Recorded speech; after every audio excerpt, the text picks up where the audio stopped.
Good morning, my name is Brad Phillips. Echo's back here in the crate and we're going to be doing her demonstration this morning. We are very excited to send her to you. She's just a wonderful dog. She's got a great personality and she's really trained up well. I think you'll be happy with her. So before we get going into this demonstration, of course there's a few things that I like to start off with. First being a reminder that she is still a puppy. And so because of that, there's going to be a lot of growing, a lot of maturing. And so a couple things that I just like to tell everyone, and a couple just tips.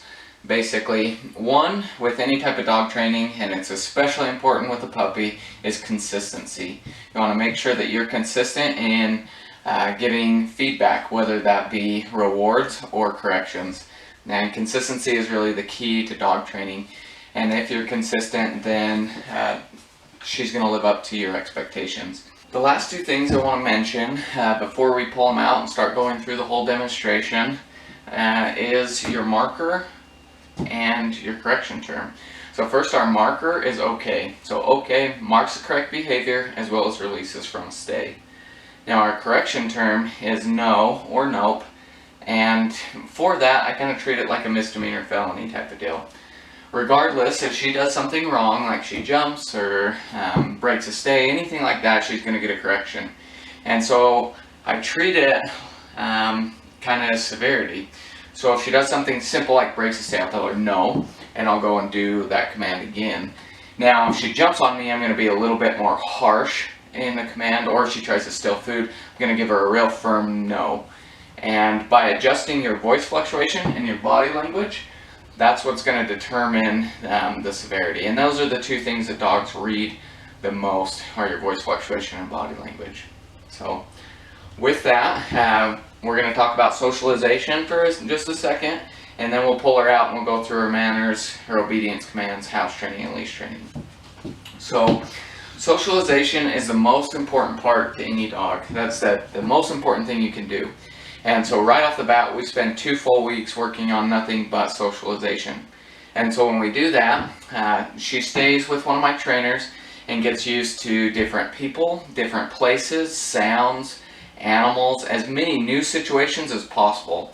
If we can get her into some uncomfortable and new situations in a controlled environment, we can control what she's going to be afraid of and what she's not. We're going to make sure that there's no timid issues, any anxiety or aggression, things of that sort. And so we've got her around doing daily chores, we've got her around different animals, going in car rides, kind of as much as we can possibly think about, just to make sure that we're going to take care of that, make sure that she's a well-rounded and not a timid or an anxious dog. We also do that while we're doing commands and working on other things by switching up textures or the places that we do commands, going out on the road, into the living room, onto the carpet, hardwood floors, things like that, because textures can throw a dog off very easily. Now we'll hop into our manners and I'll pull her out. So manners, we're going to start with our gates and our doorways. So anytime I let her out of the crate or take her out through the house door, I'm going to make sure that she holds a stay. Should be an automatic behavior. I shouldn't have to tell her. However, being a puppy, sometimes they want to test our boundaries. And so if she tries to break, I might simply close the door, lift up my leg and block her. It's only if she's really persistent that I might actually tell her to stay.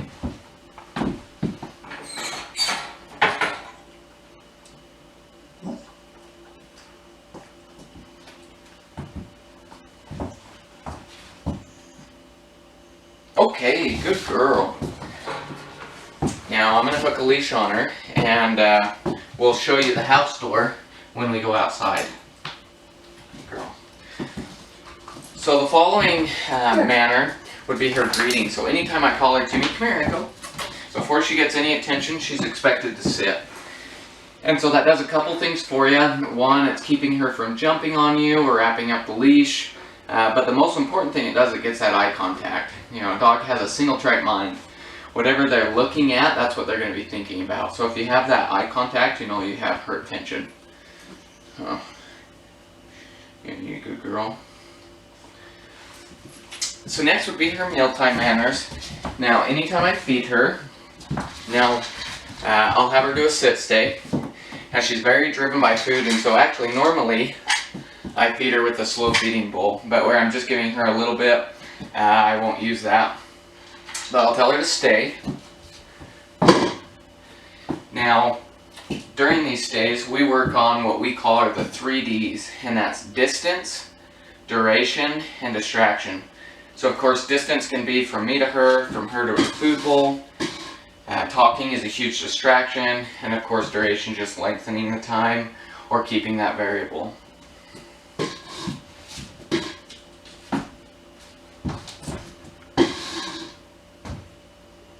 Okay, good girl. Now I also like to spend time with my hands down in her food bowl, making sure that there's going to be no food aggression. She's comfortable with me handling her while she eats, and working on that. Now, when you guys are eating, I would just suggest putting her in a crate for a little while, making sure that she's not sitting right there at the table developing any type of begging habits. Now, you can put the crate in the living room or in another room if you want, or it can be near you so she doesn't feel like she's getting banished or anything like that. Now, along the same lines of sticking my hands in her food bowl, I also like to make sure that we're handling her, touching paws, making sure that she's not aggressive towards me, touching ears, rubbing her belly, tail, anything that she might be protective over or have any issues with. I want to make sure that she's going to be alright with being handled and there's no aggression towards me. And that's the really important part, is that there's absolutely no aggression towards you or any other person. Of course, some dogs do have to make sure that there is some type of ranking, and so there's also going to be a pack mentality in your home. But with the talking about aggression, there's one time that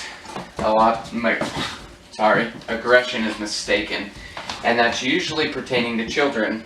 Small kids are great. They run, they squeal, make it a lot of fun, and your puppy just wants to play along, and so they end up chasing them, end up grabbing a pant leg or an arm, just trying to play, but it's mistaken for aggression. And so what I suggest is that anytime she plays with a small child, or even someone that's a little bit intimidated by dogs, I'd have them play with a toy. That way if they're running, it gives her something to target. If they get scared, of course they can just throw the toy. Okay, go get it. Okay. So yeah, that's just going to prevent a lot of accidents from happening.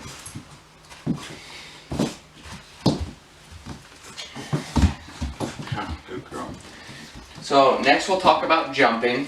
Now jumping was probably the biggest matter to overcome with her, and sometimes she still rears up. So anytime she does jump, we've instilled the command off, and so that's whether she jumps up on you or tries to jump up on a couch.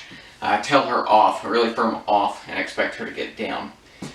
Now, if you can use a leash correction here, which is just 2 pops on the leash. You're not pulling her down or trying to pull her over, it's just 2 pops on the leash real quick with the command off. Now, if she comes and tries to jump up on me, there's a couple things that you want to remember. One is that you never step backwards. As soon as you step backwards, it becomes a game. She's trying to get to your face, and she's going to jump even more. And so I'll always step into the jump. What that does is it restricts the space, so a lot of times they're not going to jump because now their timing's off. As well as if they do jump, they're going to be straight up, and I'll simply bring up my knee and block her. Now, if for some reason she decides that she wants to jump on one of your kids, which is usually the case because going back to that pack mentality, she's going to find someone that she might think that she's over in the family, and that's going to be the person she might jump on or try and steal food from, something like that. So a couple things I would do in that situation. One is if it's one of your kids, I'd have them call her over, and I would take her by the leash and I'd walk her up to that person. And if they call her, come here, Echo, come here. If she sits, great, that's the behavior that you want, really positive, rewarding. If she jumps, you're going to give her that leash correction, tell her off and walk away so that she doesn't get pet, she doesn't get to that person. And I would probably do that 3 or 4 times until she comes up and sits in front of that person. And then they can reward her very heavily. Also, if she's not respecting off someone, then I might have that person control the food, because in a pack, the alpha always controls the food, tells the rest of the pack when and what they can eat. And so by controlling the food, you're showing some leadership there.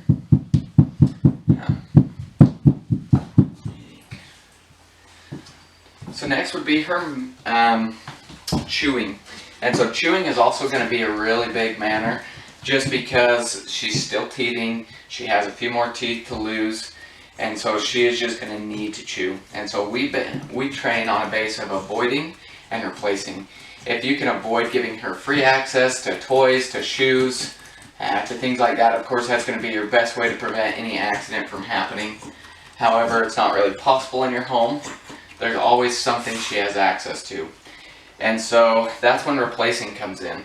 If she goes over and starts chewing on her bed, or on a pillow, or on your couch, I'm going to replace it with something soft, because she's going to chew based on what her mouth needs. Now if she goes over and starts chewing on a table leg or a chair, I'm going to give her something hard, like a bully stick, that she can really get into.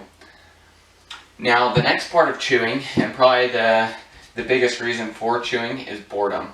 Now there's two ways boredom affects it. First would be whether she's bored, you have some downtime in the evening, you're watching a show, reading a book. In that case, because she's just going to be laying there, she can get bored, I'll give her something to chew on. But that also brings up the next phase of boredom, which is her getting bored with her own things. And so if I give her something to chew on, and 15 minutes later she's up wandering around, I'm going to take that object away. That way there's still some excitement attached to it, as well as she's just not going to get bored of her own things and go and find something new to chew on, as well as keeping it variable. So if I give her the bully stick and she chews on it for a little bit and then starts walking away, when she comes back and lays down and she tries to chew on something, I'll give her a stuffed animal. And so you can kind of switch that up and never give her free access to her own toys and shoes. What do you think? So the next two commands deal with her mouth. And so first would be gently. So anytime I give her a treat, if she's real excited, I'm going to tell her gently and expect her to be very cautious taking the food out of my hand. That way she's not catching me with teeth or lunging at my hand. She's going to be very careful, gently, in taking it. Now I'll also always give her a treat in the palm of my hand, because it's a natural reaction to pull back. And so if she does lunge or tries to grab it, I'll pull back and say gently, or no, and then gently. Whereas if you give it to her between your thumb and forefinger, she can end up biting your fingers. So lastly would be drop it. And so we will see if she wants to play for a second. Okay. So I'll just ask her, drop it. Good girl. Expect her to give it up.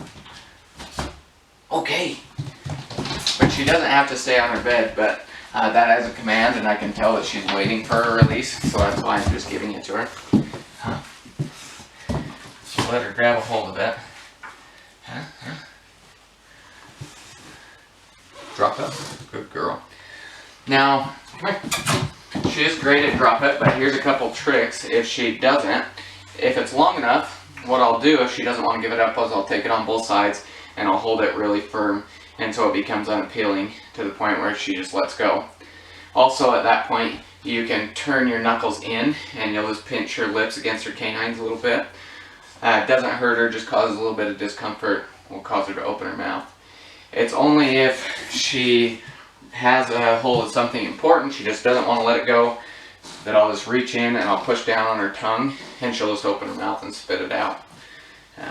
But for the most part, she's great. If she has a hold of it, I'll just tell her drop it and she'll let go. She's great that way. So with that, we'll show you her obedience commands and we'll just keep on going. So with her commands, we're going to show you come, watch me, and then we'll go into sit, stay, down, stay, crate, and go to bed. So watch me is our most basic command. We teach it from day one, and what I'm looking for is her eye contact.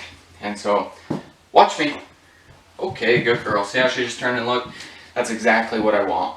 I'll also use her name that same way, as well as I'll say it the same way. Kind of real chipper, but all I'm looking for is that eye contact. Echo. Okay, good girl. Now, that command is a great one. Going back to her greeting, if you have that eye contact, you know you have 100% of her attention. So that can be as simple as you drop something on the floor while you're cooking you don't want her to get. Just ask her to look at you, and that way she's not going to go after whatever you dropped. Or it could be as important as she's running into traffic, you just need her to stop and look.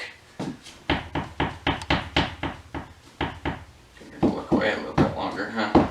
Watch me. Okay, good girl. Now the second of our most basic commands would be your come command. And I'll just tell her, Echo, come! Good girl. And just you're just expecting her to come to you. Very simple, but that's going to be your most important command. And that's also one that I would make sure that you practice a lot. And I would keep a leash attached so that you can give her the necessary feedback and make sure that she's responding really well to that command.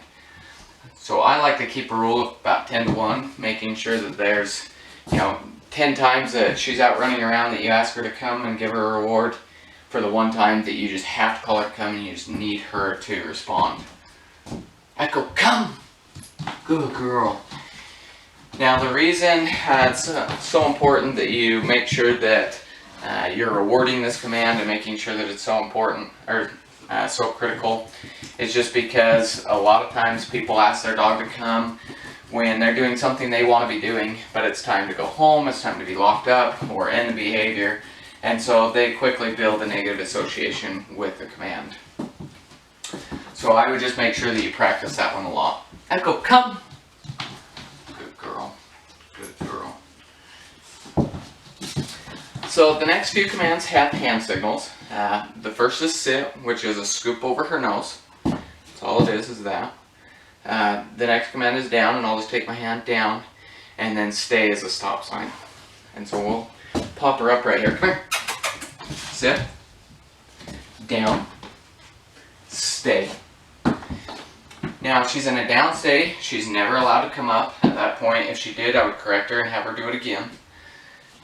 Whereas if she's in a sit stay, I don't care if she lays down, in which she actually does quite often.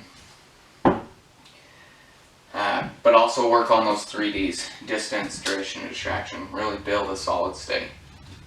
Okay, good girl. Good girl. And the reward comes after. Come here. And I'll show you. No, come here. Or sit, stay. Sit. Stay.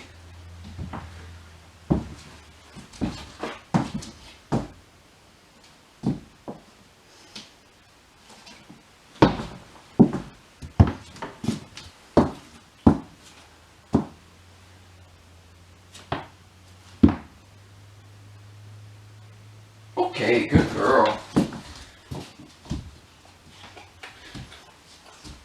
You could see that when I asked her to sit, she was kind of raising up, and so that's why I was slow to give her the reward. I was making sure that she's going to stay planted there. And sometimes if she is rearing up, the best thing you can do is just slow down.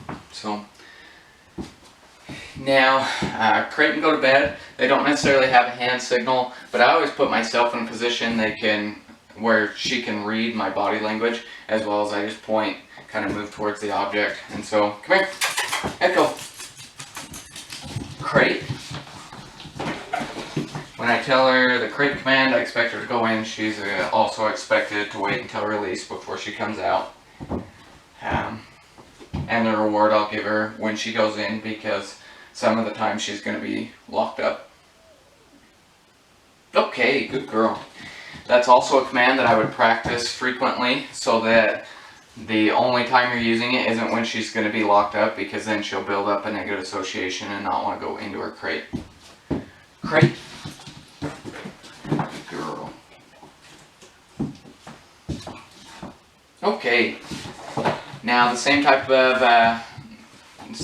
of motion for go to bed. Come here. Which I'm going to get her off her bed. Come here. As and she loves her bed. That's her favorite place. And I'll just tell her, go to bed.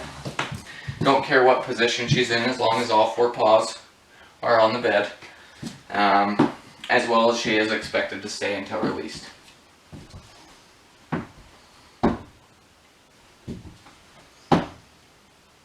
Okay, good girl, good girl.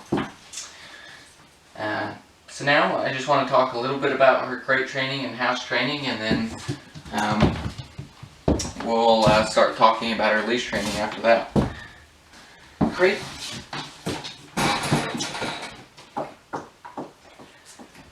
So crate training, okay, we spend a lot of time making sure that she's comfortable in her crate, that she doesn't have any accidents, and that she's not going to whine. And so right now she's good to sleep through the night. We put her to bed around 10 o'clock and get her out between 6:30 and 7. And she hasn't had an accident in the crate since the first week or 2 into training. So she's done great that way. Now she's also good in the crate for about 4-hour blocks during the day, without needing a break or whining. So with that being said, however, the transition often causes some stress. And so with that stress, puppies have to go to the bathroom more frequently. And so if she does start to whine in the crate, now I'm talking like a couple hours into being in the crate, at that point I might take her out, let her go to the bathroom, bring her right back into the crate. Make sure that you put her right back in so she doesn't get to the habit of crying to get out of the crate. Now also, just as transition, she's in a new place, she might whine a little bit when you first put her in. If she does, just ignore her and she'll calm down. So next would be her house training. And so I'm going to show you how to transition the bell the same way that I teach it. And so once I do this, she's going to want to ring the bell lots. And that's the goal. Especially going into a new environment like your home, you want as many repetitions of her ringing the bell in the next couple days as possible. Because you want her to see the bells, see where they're at, and she's getting repetitions going outside, making sure that she understands that it means the same thing at your house as it does at mine. And so I'll start by targeting the bell. So come here. Come here. So I'll start with her just sitting in front of me, and I'll dangle the bells in front of her, and I want her to actively go out and touch them. Okay. Now I'm going to make sure that she actually hits them instead of just rubs them. Okay. And you can also control how loud she rings them. And so if I don't want that soft of a behavior, I'll just sit here and stare at them. Okay. Get her to ring the bells a little bit harder. Okay. Okay, good girl. Good girl. Okay, good girl. So once she's really actively seeking you out and hitting them like she is, and we'll let her do it one more time, then we'll move over to the door. Okay, yeah, good girl, good girl. Now when I bring him over to the door, I might hang him up, and I'll stand in front of him, and I might just lift him off the door a little bit. Okay, good girl. Okay, good girl. Get her really hitting those bells, and then I'll switch the wording up just a little bit. Okay, outside. Okay, outside, really emphasizing the outside. Okay, outside. And then I'm going to take her out. Okay, outside, let's go. Okay.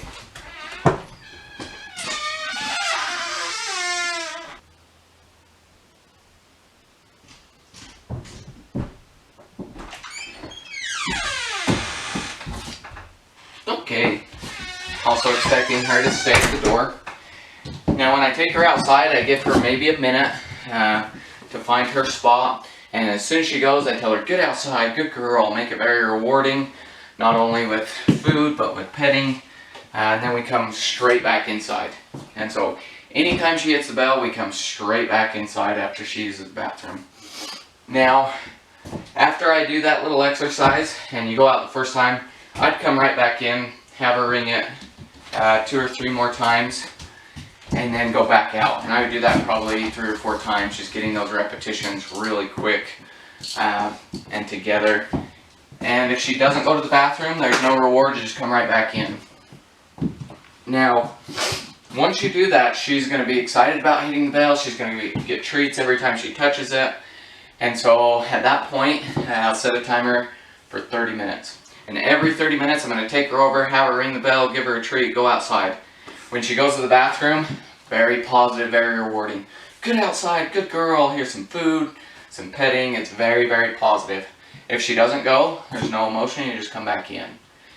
Now, after the first day or two, and you're taking her out every 30 minutes, you can start to build that time back up to 45 minutes to an hour to 2 hours. Now, 2 hours is our standard. However, she's sort of past that. I house trained her yesterday for 4 hours before she got up and rang the bell. But I would not let her go that long for the next couple weeks. And the way that I look at it is you have 2 weeks of, now I just lost the word, 2 weeks of inconvenience for a house trained dog, because you are going to have to stay on top of her schedule, making sure that she's never allowed to just wander off. She's never allowed to surpass that 2 hours ever in the next 2 weeks. Now the key also is that you have to give her 100% supervision. If you can't give her that supervision, just put her in the crate. Use it as your asset. She's very comfortable in there. She's not going to pee in her crate. And so I'd put her in there if you can't give her that supervision. I would also have you drag a leash around your house. That way if you do need to grab her, you can take her out. If she starts to squat, you want to cause a commotion, stomp her feet, no. Grab her, take her right out. When she goes outside, very positive. If she goes inside, cause a scene. You're never going to hit your dog, you're never going to mistreat him that way, but causing a commotion is just enough to attach a negative behavior to that. Now, if you're really good with that 100% supervision and staying ahead of her schedule, you won't have an accident. But if you're lax on that, you will. And so I can't emphasize that enough. 100% supervision. Also, as soon as she gets out of the crate for the next couple weeks, I would just take her straight over to the bells, have her ring them, go outside. When she wakes up from a nap, do the same thing. If she gets up and starts spinning circles, starts sniffing real heavily, she has to go to the bathroom. Also, a good bet is that within an hour after eating, she's going to have to go to the bathroom. Now, with her food and her water. So we feed her right around 7 o'clock in the morning, give her a cup and a half, and 6 o'clock at night, I'll give her another cup and a half. The 6 o'clock at night, I want to stick to that because you want a good 4 hours of her moving around, being out to kind of clear out her system. Also, I would recommend restricting the water a little bit over the next 2 weeks. Give it to her 3 or 4 times throughout the day, just to make sure that she's staying hydrated, but you don't want her peeing as much as possible. So yeah, if you do have any questions, of course, I'm going to be there to help you transition a little bit, but if you have any questions, don't hesitate to give me a call. But with that, we're going to talk about our leash work, and then we're going to take her outside. So with the leash work, we take her on 2 types of walks. The first is an off leash or a long lead walk. Now I would keep her on a long lead until you're completely confident that she's going to come back when called. Now when I do take her on those types of walks, have that long lead, I'll take a pocket full of dog food or treats, and I'll work on that come command. Every minute or two, call her to come, give her a reward, let her go again. It's very positive. She's coming back to you, she's getting a treat, and she gets to go and have fun again. And those walks are really for their mental health. It's for them to be a dog. She can run around and sniff and have a good time.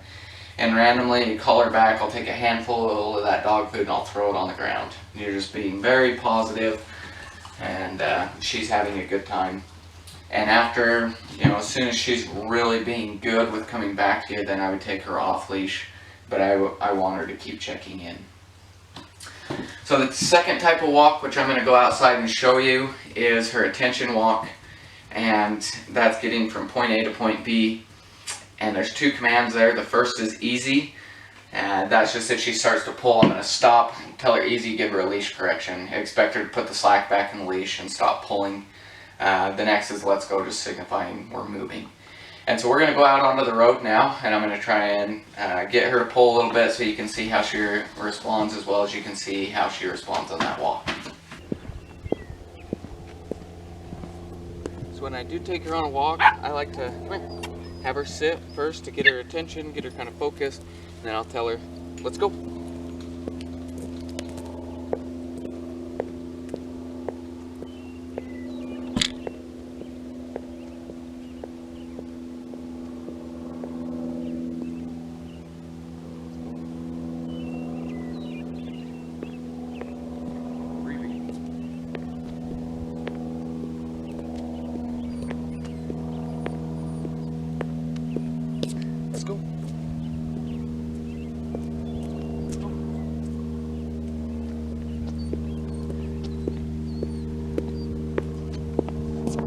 go.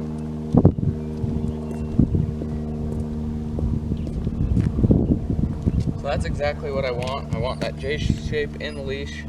I want her focused on me, not paying attention to the distractions around. And now if she tries to pull, I'm going to tell her easy, and I expect her to come back and put the slack back in the leash. And yeah, that's exactly what I want. She's been great. She's a wonderful dog. I think you're going to be happy with her. We sure love her. But thanks for allowing us to train her, and keep in contact, and thank you again.